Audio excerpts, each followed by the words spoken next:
Little storyteller. Once upon a time, in a cozy room filled with colorful toys, lived a little artist named Lily. Lily loved to draw.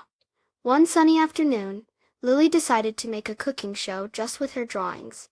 First, she drew a fluffy bunny with long floppy ears and a bright pink bow. This was Chef Hops.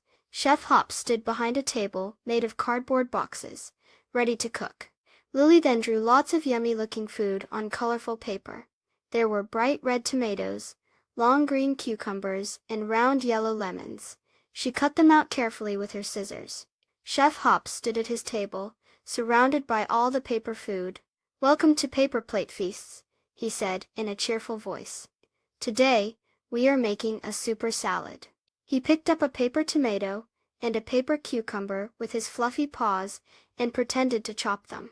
Next, Lily drew a funny-looking dog with big floppy ears and a wagging tail. This was the taste tester, Waffles. Waffles sat patiently on the floor, watching Chef Hops. Chef Hops put all the paper ingredients onto a paper plate. "And now, for the tasting," he announced. He offered the plate to Waffles.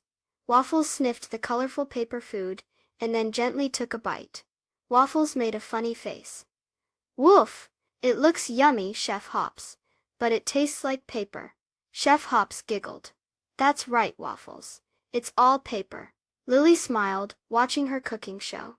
Even though the paper food didn't taste real, it was lots of fun to make and pretend.